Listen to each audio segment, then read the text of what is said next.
So let's continue this discussion with the former acting White House chief of staff for President Trump, Mick Mulvaney, who's also our NewsNation political contributor. Mick, it's good to see you on a Monday morning.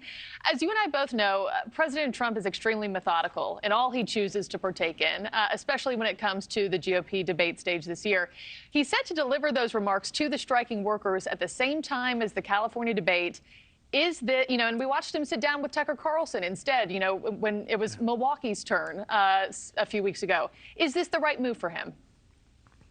Sure it is, and there's no accident of this happening at the time that it is. He's a master of what we call earned media. Politicians love it when they get their faces on television without having to buy advertising time. So every time any media network runs a story about Biden or Trump, those campaigns love that. Donald Trump is a master of this. So what he's going to try and do is not only draw attention to the work he's done in Wisconsin, Michigan, Pennsylvania during his last term in office, but he's also going to try and draw attention away from what's happening in California on Wednesday night with the next Republican debate. It's masterful. It's the way he ran his election in 2016. He's one of the best in the world at it. My guess is you won't see him on a debate stage with his Republican challengers for a long time. Yeah, and I know when he sat down with Tucker Carlson, that garnered, 300 million views at least, if not more at this point. Will he garner the same kind of eyeballs at the same time, talking to striking workers as the GOP debate stage does in Simi Valley?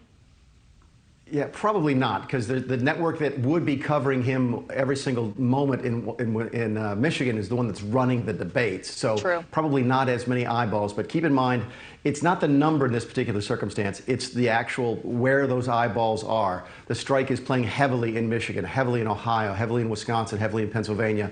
Those are three of the four states that Donald Trump won in 2016, Pennsylvania, Michigan, Wisconsin, that he lost in 2020.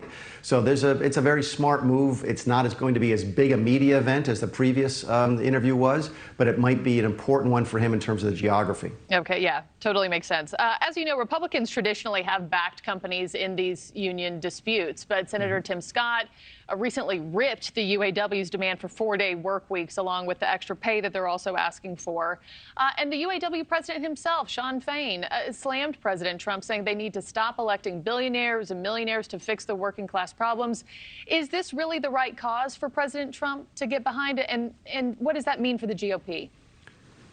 Yeah, I think it is. Keep in mind, there's always been a division. The Republicans always perceived a division between the leadership of a union and the rank and file of the union. What you saw Donald Trump do in 2016 successfully, saw him try to do in 2020 unsuccessfully, and what he's trying to do now is talk directly to the union voters, the rank and file workers, not necessarily the leadership. So, Joe Biden will try to position himself as very pro-labor. It's very difficult for him to do that when there's a strike going on.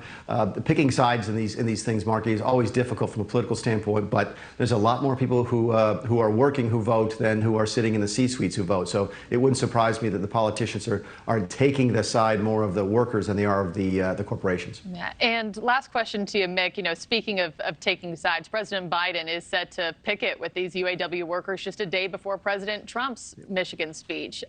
President Trump has come out and said that Biden's visit only happened in response to his visit.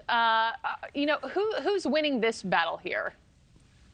Yeah, who's winning the schoolyard battle of I made you do it, no you didn't, yes Yeah. I did? I have no idea who's winning that. But look, I think the Biden team knows that they made a mistake in East Palestine, Ohio. You folks have covered this at some length. He's never been there yet, and that doesn't send a very good message. I think they know they have to put him out, especially if Donald Trump is showing up. So do I think the two things probably move together? Yes. Do I think it makes that big a difference? No. The real thing that's going to matter is how does Donald Trump do when he's on the ground, and how does Joe Biden do when he's on the ground? Because people will get a chance now, not to see them debate and not to see them on the same stage, but this early on in the 2024 cycle, get a chance to see the two leading candidates under similar circumstances and see how the two of them conduct themselves. So it's sort of a side-by-side analysis. It's a big day, a big week for the Biden team because of that. Yeah, and for the strikers to get to hear, from both frontrunners, political frontrunners here. Mick, I imagine you and I will be debriefing later on in the week. I'll see you then, sir.